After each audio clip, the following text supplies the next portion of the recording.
Welcome back. Your time is now 5:10. In Pope County, Arkansas, crews are working to clean up what's left behind after storms on Sunday night. Multiple houses and buildings were damaged. The Martin Township Fire Department had the bay door ripped off as well as roof damage. A home just down the road had the roof ripped off and multiple trees down, as well as damage to sheds and barns. They say despite the damage, they are thankful no one was seriously hurt. It can all be put back. And like I say, all my neighbors are fine. Nobody got a scratch. So that's the most important thing. The National Weather Service was out surveying damage yesterday morning.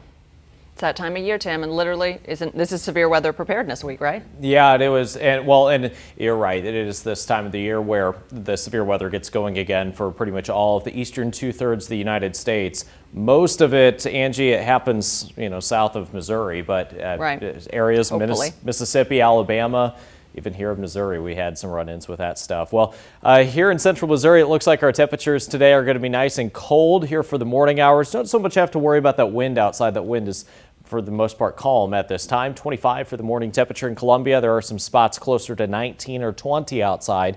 But again, because the wind is not overly strong today, looks like the wind chills will be fairly calm here for the time being. Calm conditions here over the central Missouri doing okay. Looks like just quiet conditions right now there. All right, so frosty outside this morning. We will be scraping off some frost from wind shields outside. Otherwise, it's back to cloudy skies pretty quickly here for your morning and this afternoon. Not a lot of sunshine expected today. Thinking right now we're going to have mostly cloudy skies for the morning and for the afternoon. Once we get to tomorrow, though, a lot of the cloud cover will leave the region. It actually leads to a lot of sunshine tomorrow.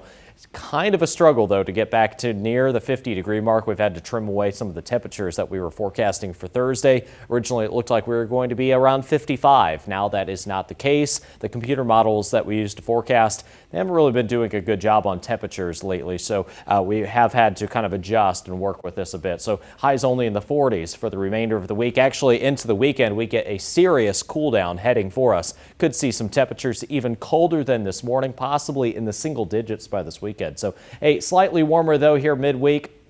Temperatures today in the 40s, nearing 50 tomorrow. We'll take it. Now, snow does return to the area on Thursday evening and into Friday morning. Snow totals of around 1 to 3 inches are possible, and that could lead to some travel issues into Friday morning. Possibly then that cold weather sticking around into Saturday. We'll take a look at that here in just a moment. Kind of frosty, though, this morning. 43 for that morning temperature. By the afternoon, we'll get back into the 40s, and hopefully it feels a little bit better than it did yesterday. Tomorrow, we're almost near 50 in a couple spots. I don't think we do that in Columbia, though. For Thursday, rain in the morning, followed by snow in the evenings, more snow into Friday. And then here's that big cold into the weekend hours. 12 degrees for your morning temperature into Saturday morning. That's not record breaking, but that does get down to near some records that we have set for this time of the year. We had an agreement about the humanitarian corps. Didn't it work? No, the Russian tanks worked instead. The president of Ukraine, Volodymyr Zelensky, spoke on his Facebook page about how Russia is breaking their agreement about the humanitarian corridors. Zelensky is planning to address the British Parliament today. This will be the first time that a speech from a foreign leader will be broadcast directly into the House of the Commons chamber. Now, Ukrainians in the country's capital of Kyiv have set up a field kitchen in the city to provide warm food for the army, hospitals, and civilians. Russia had announced civilians would be allowed to leave some besieged cities, including the capital of Kyiv. But Ukraine criticized that the safe corridor routes led mostly to Russia and its ally Belarus. Ukrainian authorities have reported little progress had been made on the issue of evacuation corridors. Attacks continued in Kharkiv yesterday, hitting residential buildings and injuring Ukrainian civilians. The following day, its residents came to pick through their belongings from among the debris, while others were hospitalized with injuries from shrapnel. Doctors there say they can't keep track of how many injured have arrived, with many of the staff not able to rest since the first day of the war. The humanitarian crisis in Ukraine's growing more dire by the day. As Russian forces surround key cities and step up attacks, President Biden and European allies are deciding whether to ban Russian oil. The Pentagon says the Russian military is increasingly relying on long-range attacks of cities. Families are trying to escape. I just wanted to save my child. Multiple attempts at safe passage routes to evacuate civilians have failed in the middle of continued attacks. The White House says American troops will not fight in Ukraine or grant the Ukrainian President Zelensky requests for a no-fly zone. So many Ukrainian women and children are on the move, getting out of the country alive, but there is an emotional price, especially for the young. One baby was born in Kyiv 6 weeks premature in late January, hospitalized since birth when the war began. There were less and less doctors attending us, less and less treatment, and more going to the shelter. So we decided to go to Lviv. We escaped by train. The UN Refugee Agency reports that 2 million Ukrainians are fleeing to Europe. UNICEF believes 1 million of them are children. About 300 soldiers are being deployed from Fort Knox to Germany and Poland in support of NATO allies. The men and women are from Victory Corps.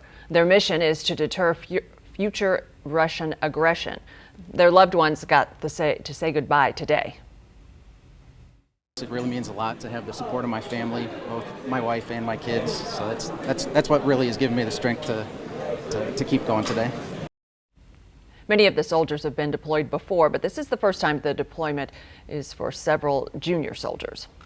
2 Massachusetts women are headed to Poland with bags full of supplies to help Ukrainian refugees. They're planning to deliver the aid to a nonprofit organization and drive families from the border to help them find homes. They say they've received an amazing amount of donations and support for their cause. For one of the women, it's a cause close to her heart. When she came to Massachusetts as a teen, she didn't even speak English, and she still has family living in Ukraine. She said the world will not let Putin succeed in his brutal assault on the country.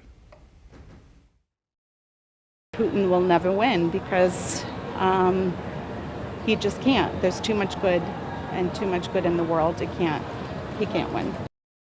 And British Airways waived the fees for 6 duffel bags that the women are taking with them. New York officials are warning against possible cyber attacks amid the ongoing crisis in Ukraine. The city is on ultra high alert as officials worry Russia could retaliate against the sanctions imposed by the U.S. Aside from strong passwords, officials say people can protect against potential cyber attacks by keeping devices updated. You got to remember, in the cyber world, critical infrastructure, water, power, transport, 85% of it is privately run. So it can't just be a government-only security fence. Officials say you should also be suspicious of emails and messages from unknown senders. Nearly 2 years later, the U.S. Capitol could reopen to the public soon. The consideration comes as mask mandates are lifting in Washington, D.C. and around the country. Lawmakers are now working on how to safely reopen that complex. Democratic chiefs of staff were told Monday to expect more information on potential reopening plans in the next few weeks. The Emmett Till Anti-Lynching Act is one step closer to becoming law. On Monday, the Senate passed the bill by unanimous consent that would make lynching a federal hate crime. The House passed legislation last week. Advocates have been working for years to get that bill approved in Congress. The Supreme Court blocked Republican efforts to block some new congressional maps. The court rejected appeals in North Carolina and Pennsylvania yesterday, seeking to block redistricting maps selected by state courts. Now, lawsuits in both states led their courts to intervene and establish new district boundaries. Democrats are expected to benefit more from the new maps than those originally proposed by the Republican-controlled state legislatures. Well, you know that phrase that no good deed goes unpunished? Well, the firefighters at a park in Indianapolis sure do. A 17-year-old climbed 35 feet up into a tree to rescue a cat. Now, the teen had no trouble getting up there, but getting down, that was another story. Firefighters showed up, but they had to call in the rope rescue team, who then called in the tactical team. It took about an hour to get the teen down. Other than a few scrapes, he was just fine. Kudos to him for having the gumption to get up there and try to rescue the cat, but should have thought about getting down Glad first. He's fine. And I guess they got the cat down too. Yeah. I think we would have heard about it otherwise, right. But hopefully it's all good. Russia has detained